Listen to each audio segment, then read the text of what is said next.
आप समझिए कि संवैधानिक संस्थाएं नियम कानून के अंतर्गत कार्य करती हैं। और चुनाव आयोग ने नोटिस दिया है। एक परंपरा है 4 बजे पोस्टल बैलेट को खोल करके उसको सेग्रीगेट करना। अलग अलग हम्म। कॉन्स्टिट्यूएंसीज के अलग अलग जिलों से आते हैं पोस्टल बैलेट्स। तो उनकी तैयारी करने में थोड़ा समय लगता है। और काउंटिंग जो कि 4 तारीख को सुबह 8 बजे शुरू होनी है, तो उसकी प्रिपरेशन की जो परंपरा के अनुसार अगर कार्य हो रहा है और नियमानुसार एक संवैधानिक संस्था कर रही है, जिसका पर्यवेक्षण, जिसका सुपरविजन जो है दिल्ली कलकत्ता हाई कोर्ट भी कर रहा है, सुप्रीम कोर्ट भी नजर रख रहा है, सारे कैंडिडेट्स नजर रख रहे हैं, सभी पार्टियां नजर रख रही हैं।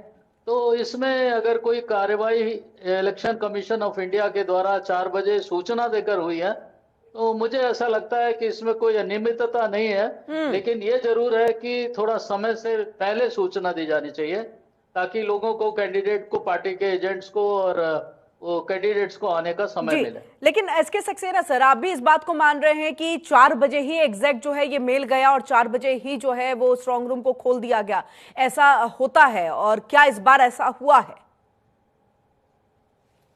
देखिए, परंपरागत जो कार्यक्रम है वो तो पिछले बहुत सारे इलेक्शनों से लगातार चलते हैं। लोकसभा का इलेक्शन हम्म। है, विधानसभा का इलेक्शन है, कोई बाई इलेक्शन है। तो जो परंपरा है, जो एक सिस्टम है, वो इलेक्शन कमीशन ऑफ इंडिया का, और जो सुपरवाइज करते हैं returning officer, assistant returning officer, observer supervise कर रहे होते हैं। एक independent observer election commission of India को सारी कार्यवाही को देखता है। हम्म। और इस इलेक्शन में वेस्ट बंगाल तो बहुत ही संवेदनशील है।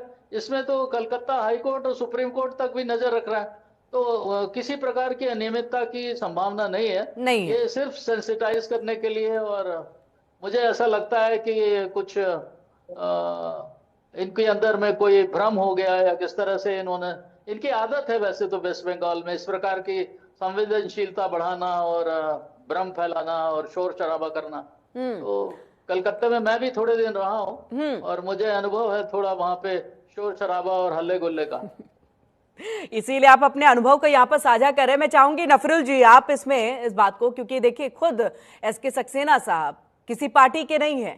वो बिल्कुल वो कहते हैं ना कि जो जेन्युइन चीज है उसी को लेकर के वो बात भी कह रहे हैं कि ऐसे हो हल्ला हंगामे का तो मतलब असर हम आज से नहीं बहुत पहले से बंगाल में देख रहे हैं।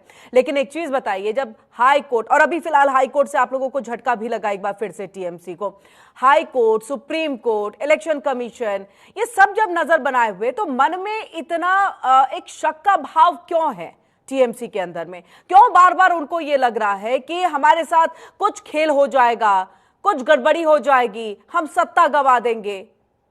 नफरुल जी। किरण जी, सभी अतिथिगण को मैं नमस्कार कहते हुए अपनी बात शुरू करता हूँ। जी सर। सबसे पहली बात है कि आपने कहा हाई कोर्ट और सुप्रीम कोर्ट के इंटरवेंशन के दायरे में रहकर कलकत्ता और बंगाल में तमाम चीजें हो रही है। मेरा एक सवाल ये है सभी लोगों से, सक्सेना साहब चुनाव आयोग से जुड़े हुए हैं। सुप्रीम कोर्ट ने बहुत सारे आदेश चुनाव आयोग और मुख्य चुनाव सचिव ज्ञानेश कुमार को दिए पिछले 4 महीनों में। चुनाव आयोग और मुख्य चुनाव सचिव ने कितने आदेश का पालन किया? एक आदेश का भी पालन अगर किया हो तो मैं आपके स्टूडियो में दोबारा नहीं आऊंगा, बता दें। ठीक है दूसरी बात, नफरुल जी, कौन सा आदेश दिया गया जिसका पालन नहीं बहुत किया सारे गया? ज्यादा नहीं, बहुत आप सारे आप आदेश आप हमें 4 ही गिना दीजिए सर, 4 गिना दीजिए। हम मैं आपको पहला पहला दिखाता हूं। जी। सुप्रीम कोर्ट ने जब एपेलेट ट्राइब्यूनल को निर्देश दिया कि आप लॉजिकल डिस्क्रिपेंसीज केसेस को अलाउ कर दे चुनाव से पहले, लेकिन इसका पालन नहीं हुआ। लॉजिकल डिस्क्रिपेंसीज का क्लॉज 12 राज्यों में सिर्फ पश्चिम बंगाल में दिया गया। ये सवाल जब सुप्रीम कोर्ट ने किया, इसका जवाब नहीं दिया गया, ना इस पे कोई एक्शन चुनाव आयोग ने लिया। तीसरा चीज, ज्ञानेश कुमार कुछ भी इंटीमेशन देते हैं तो दरवाजा में बारात लगाकर इंटीमेशन देते हैं कि आप बारात लग चुकी है, पहले से नहीं आना है, आपको अभी आना है। जैसे सक्सेना साहब ने देखी तमाम बातें अच्छी कही, लेकिन ये जो बात हुई ना कि 4 बजे पोस्टल बैलेट के बॉक्स खोले जाते हैं, उन्हें सेग्रीगेट किया जाता है, कौन कौन से जिले से। चलिए मैं इस बात को संवैधानिक तौर पे मान भी लेता हूँ, लेकिन ये बताइए कि 4 बजे खोला जाएगा और 4 बजे ही आपको मेल जाएंगे, ये कौन सा नियम कानून के अनुसार आता है? नहीं, ये तो मेरा डोला सेन जो सांसद हैं आपकी, वो ये बात कह रही हैं। ये नहीं, बात डोला अभी सेन तक की इलेक्शन बात कमीशन की नहीं, तरफ से नहीं कहा गया। उन्होंने कहा हमने देखिए, प्रॉपर समय पर जो है मेल भेज दिया था। अब कौन वही तो सच कौन प्रॉब्लम झूठ है। ये पता देखिए, लगाना बाकी है। ये कौन पता ये लगाएगा? हाँ, तो ये चुनाव आयोग बताइए झूठ बोल आप, रहा है। ये देखिए, आप चुनाव बताइए आयोग कि झूठ कितने बोल, बजे मेल गया होगा, क्या कुछ कहा जा रहा है। हाँ जी मैं बता रहा हूँ, हकीकत में मेल 4 बजे के आसपास गई थी और 4 ही बजे दरवाजा खोला गया। ये लेकिन ये चुनाव आयोग जो दो तरह का जो काम कर रही है ना, कि चिढ़ भी मेरी रहे, पढ़ भी मेरी रहे, मैं लोगों के सामने अच्छा भी बना रहा हूँ, केंद्र के भी सामने अच्छा बना रहा हूँ, तो ये चुनाव आयोग का हथकंडा जो है ये बंगाल की जनता तो जान आपसे चुकी है। क्या दुश्मनी है सर चुनाव आयोग को कि आपके सामने वो अच्छा ना मे, बना रहे? मेरे से कोई दुश्मनी नहीं दुश्मनी है। चुनाव आयोग ने, आ- देखिए मैं फिर आप से कह रहा हूँ, चुनाव आयोग ने जिस महाभियोग आप तरीके से, लेकर के आते हैं, महाभियोग आप लेकर के आते हैं, आपसे क्या दुश्मनी होगी बताइए उनकी, जो आप लोग महाभियोग सब लेकर के आ रहे हैं, वो आप लोगों के अगेंस्ट में काम कर रहे हैं। अच्छा, एक और चीज का जवाब दे दीजिए।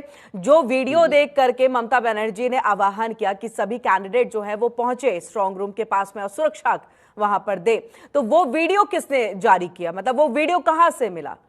मतलब देखा होगा किसी ने। वही तो बात कहते हुए दिख रहे हैं ना सीओ साहब, बंगाल के सीओ साहब, वो यही कह रहे हैं कि पारदर्शिता ही तो है, तभी तो उनको सीसीटीवी फुटेज दिखा। नहीं होती तो फिर सीसीटीवी फुटेज उनके पास पहुंचता कैसे?